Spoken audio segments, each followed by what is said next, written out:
शिरोळ तालुक्यातील गणेशवाडी येथील प्रगतशील मानकापुरे या शेतकरी कुटुंबाचे श्रम, चिकाटी आणि प्रयोगशीलतेचे सर्वत्र कौतुक होते आहे.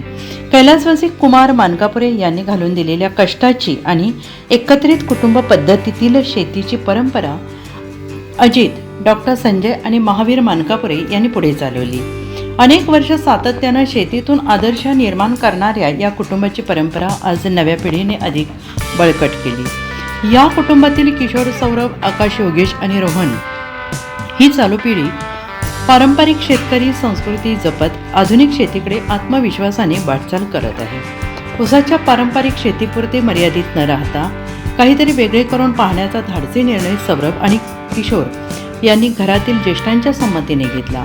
कमी कालावधीत अधिक उत्पादन, चांगला आर्थिक परतावा मिळावा या उद्देशाने त्यांनी टोमॅटो पिकाची निवड केली. पहिल्या टप्प्यात नैसर्गिक अवकृपेचा फटका बसून काही प्रमाणात नुकसान सहन करावे लागले, मात्र अपयशाने खचून न जाता त्यांनी जिद्दीने पुन्हा टोमॅटो लागवडीचा निर्णय घेतला. योग्य मशागत, वेळेवर औषध फवारणी, संतुलित खत व्यवस्थापन तसेच रोग नियंत्रणासाठी अचूक उपाययोजना केल्यामुळे पिकाची वाढ उत्कृष्ट झाली. योगी 35 या जातीच्या टोमॅटोचे 1 एकर क्षेत्रातील पीक सध्या भरघोस उत्पादन देत आहे.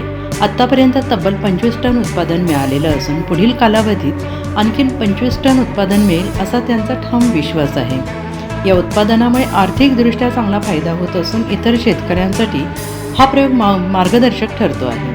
आणि विशेष बाब म्हणजे महाविद्यालयीन शिक्षण घेत असलेले आकाश, योगेश आणि रोहन यांनी सुट्टीच्या काळात शेतात प्रत्यक्ष श्रम करून शेतीप्रती आपली बांधिलकी दाखवून दिलेली आहे. नोकरीपेक्षा शेती कमी नाही.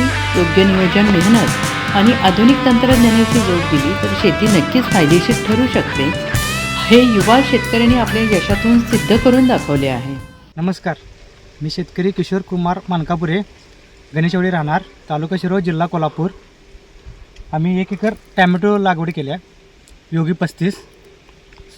म्हणजे सुरुवातीला काय आलं तर ह्या म्हणजे इथं अर्धा एकर टॅमॅटो होता, अर्धा एकर दोडका होता. मग आम्ही काय केलं, सप्टेंबर महिन्यात गणपतीला मी सगळं प्लॉट निघाला, म्हणजे फेल गेला. म्हणजे प्लॉट म्हणजे काय आला, पावसाळ्यात सुरुवातीला अर्धा एकर आला तो आरेमान, तो फेल गेला. म्हणजे दर भरपूर होता पण माल निघाला नाही. मग आम्ही काय केलं आणि सगळं म्हणजे काढून सगळं स्वच्छ केला रान. त्यानंतर काय केलं, आम्ही आरेमान लावायचं म्हटलं. आणिच त्यानंतर माने जाताना काय लक्षात आलं, दिवाणजी म्हणले आम्हाला योगी 35 लावा म्हणले. मग आम्ही भोसेला गेलं, भोसेतून रोपं आणले, एक 5,000 रोपं आहेत ते. मग त्यानंतर काय केलं, आम्ही लागवड केली, लावून केली टॅमॅटो. मग त्यानंतर काय आलं, सुरुवातीला पाऊस झाला जोरात गणपतीला. मग त्यानंतर काय आलं, आम्हाला लावताना गोगल काय ते भरपूर त्रास केले. म्हणजे झाड असं कातरून काढणार, सगळं झाड म्हणजे असं नाश करणारे झाड. मग त्यानंतर काय आले, आम्ही रात्री 8 वाजता जेवण करून 8 वाजता आले की नाही, त्यानंतर गोगल काय वेचणार म्हणजे 11-12पर्यंत. मग त्यानंतर आम्ही पूर्वनियोजन आमचं काय होतं, ह्यात 4 फुटी सऱ्या सोडले. त्यानंतर काय केले, ह्यात ड्रीप, मल्चिंग, म्हणजे काट्या, हे सगळ्या कुट्ट्या लावून केले सगळे व्यवस्थित, म्हणजे लोड होणे आहेत. मग त्यानंतर अर्जुन काका मांडव हे केले आमचे, ह्यातले अर्जुन काका सगळे मांडव आहेत, अर्जुन काका, शिवराजदा, पोपट काका. मग त्यानंतर सुतळी बांधणे, गाड्या वगैरे होते सगळे, सुतळी बांधायचे हे म्हणजे वर कसं येईल तसं. मग त्यानंतर आम्ही औषध फवारणी, ड्रिपद्वारे खत, म्हणजे धुकं वगैरे पडताना की नाही याला म्हणजे खते वगैरे लागतात, म्हणजे साईज मोठं वाढण्यासाठी खत. मग तर औषध फवारणी, हे करपा रोग एक येतो, ते नागाळी एक येतो आहे, तर नागाळी ह्या ठिकाणी असं नागाळी येते असं या ठिकाणी असं. मग त्यानंतर हळूहळू म्हणजे आम्हाला वाटलं नव्हतं हे असं प्लॉट येईल असं योगी 35 हे. आम्हाला कधी वाटलं नव्हतं. आरेमान आलं तर हे गुडघ्याच्या वर होता. त्यानंतर आम्हाला वाटलं नव्हतं असं दर लागेल 35-40 सुरुवातीला चालू केलं. ह्याच्या आधी 5 रुपये 10 रुपये किलोनं आमचं म्हणजे माल गेला. मग त्यानंतर काय झालं, हे 35-40 असं म्हणजे आम्हाला वाटलं नव्हतं दर असं भेटेल ह्या हिशोबानं. थोडं सुरुवातीला 2 वेळा लावला तेव्हा आम्हाला दर भेटला नाही.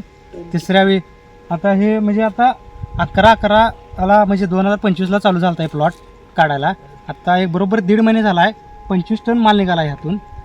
मग त्यानंतर आम्हाला एक सरासरी दर एक 35-40 भेटलेला, तरी आम्ही एक सरासरी आम्ही 25-25 दर भेटेल असे हे अंदाज धरले, म्हणजे सगळा हिशोब 25 टनाचा.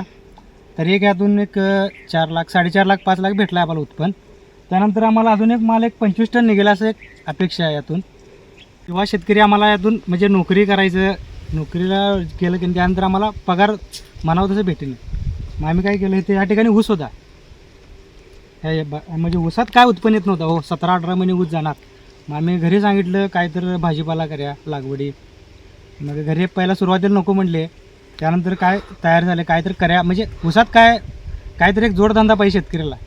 मग त्यानंतर काय केले, भाजीपाला करायचे म्हणले. मग या ठिकाणी वांगी होता सुरुवातीला, बरोबर 12 महिने वांगी प्लॉट चालू होता. त्यावेळी पण दर भेटले, चांगले उत्पन्न भेटला. मग टॅमॅटो लावायचे ठरवलं आम्ही, एकरभर टॅमॅटोच लावायचे म्हणले सगळे. मग घरी तयार झाले सगळे, काका आमचे सगळे, वडील वारले होते, म्हणजे वडील वारल्यात, काका त्यांनी सपोर्ट करतात सगळे. नाव सांगा काकांचं काय अजित म्हणजे पूर्ण सांगू काय, अजित मानकापुरे म्हणजे काका आहेत आमचे, महावीर मानकापुरे काका आहेत. आणि काका एक अनेक डॉक्टर आहेत, ते बालरोग तज्ज्ञ सांगलेले असतात. मग दिवाणजी एक म्हणजे पिंटू पाटील म्हणून आहेत आर्गेचे, ते दिवाणजी सगळे सांगेल तसं आम्ही खरे करतो. मी अर्जुन काका त्यांनी सगळे सपोर्ट म्हणजे काम करला, त्याने म्हणजे हे करला, सपोर्ट करला. मग हे बहुजन आहेत आमचे, सौरभ, आकाश, रोहन, योगेश, त्यांनी सगळे म्हणजे सुट्टीला वगैरे कॉलेजला तर नसतात, पोरं सुट्टीला काय म्हणून काय राहायचं म्हणून बोर्डिंगवर बाहेर आहेत, सुट्टीला इकडे येतात शनिवार रविवारी, सगळं काम करतात. म्हणजे असं कुठलंही आता काय बी असले काम शेतात एक कसपडे दिसत नाही या रानात, म्हणजे असं. Bureau report SBN Marathi, Shirol.